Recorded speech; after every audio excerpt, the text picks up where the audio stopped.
ओम शाम्ब सदा शिवाय नमः। शिव तत्व और शक्ति तत्व अर्थात शाम्ब सदा शिव। शिव तत्व अर्थात विश्व मात्र का मूल परम तत्व, परम प्रकाश।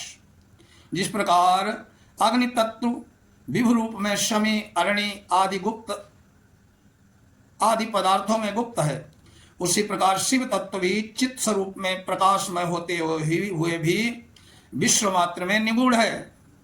ये निगूढ़ कृति शक्ति अर्थात एक दिव्य अप्रकट बल, डिवाइन एनर्जी। जिस प्रकार उत्तर अधर अरण्य के मंथन द्वारा गुप्त अग्नि प्रकट होती है, उसी प्रकार शिव तत्व के तपस के प्रभाव से उसमें मंथन होता है और आद्याशक्ति महाविस्फुलिंग के रूप में प्रकट होती है। शिव तत्व की तपह कला, आत्म परामर्श की वृत्ति, स्वरूपोन्मुखी वृत्ति के उद्भव को विमर्श अथवा शक्ति प्राकट्य कहते हैं। दूसरे शब्दों में कहिए तो निगूढ़ अप्रकट बल क्रिया रूप में प्रकट बल के रूप में शक्ति त्वयक रूप में प्रकट होता है।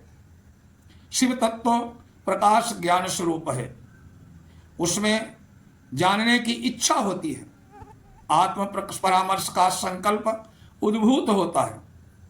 इस संकल्प के उद्भव के पास तपस तीव्र बनता है, विमर्श रूप में शक्ति स्फुरित होती है। शक्ति अर्थात सविता, जगत प्रसविता का वरेण्य भर्ग, सविता ही शिव तत्व है, वरेण्य भर्ग ही सावित्री शक्ति तत्व है।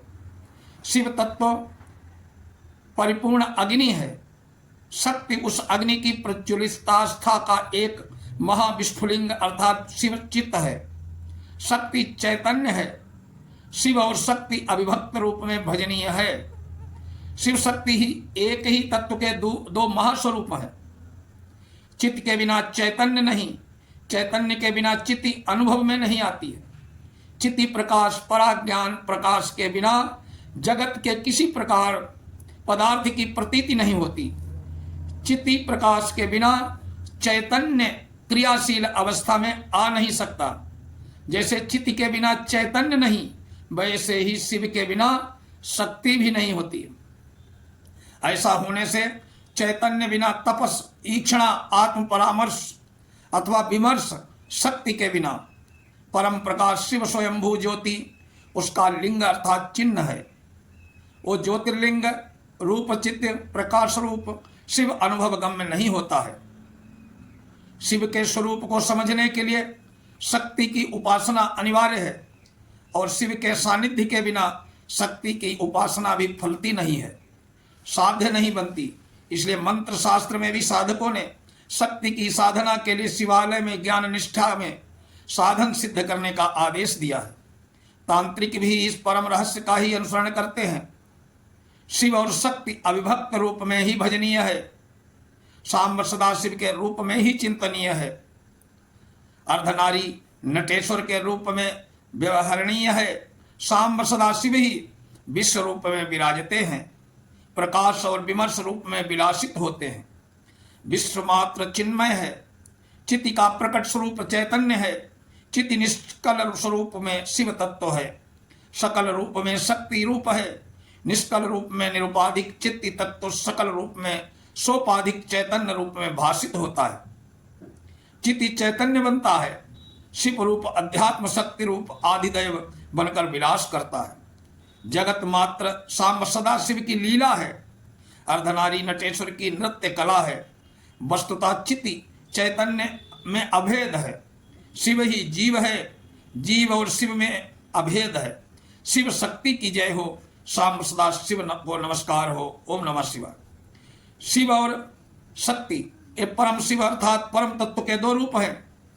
शिव कूटस्थ तत्व है, शिव शक्ति परिणामिनी है।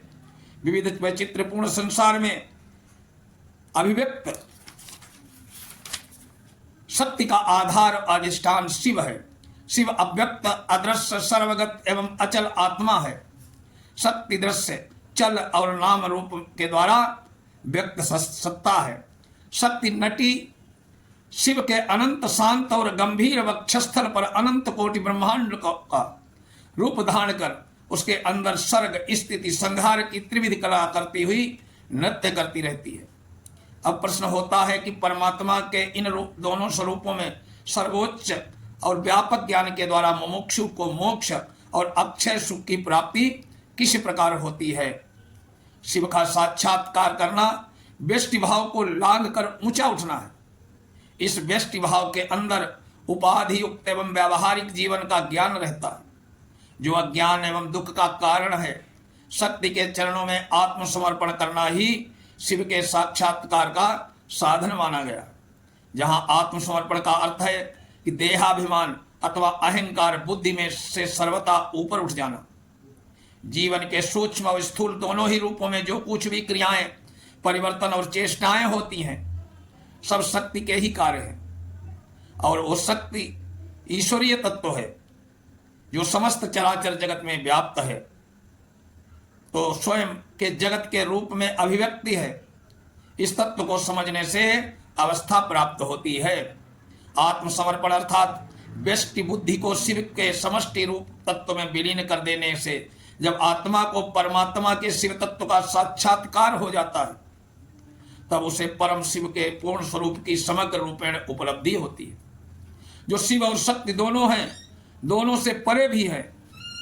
जब जीव व्यक्त और अव्यक्त दोनों प्रकार के तत्वों के ज्ञान अथवा संयोग के निरतिशय स्वतंत्रता का अनुभव करता है और अमृत तत्व के आनंद का उपभोग करता है, इस परम तत्व शिव के दुरारोह पद को प्राप्त करने के लिए साधक पूजा, आराधना, यज्ञ, तप और परिणाम स्वरूप दिव्य मूर्तियों के दर्शन, ये सब कुछ करता है। मनुष्य की आकांक्षा एवं पुरुषार्थ का यह चरम फल है। इस दुरारोह एवं अनिवर्चनीय पद पर आरूढ़ होकर भगवत प्राप्त पुरुष अपने आत्मा के अंदर सबके आत्मा को, सबसे शरीर को अपने शरीर में देखता है।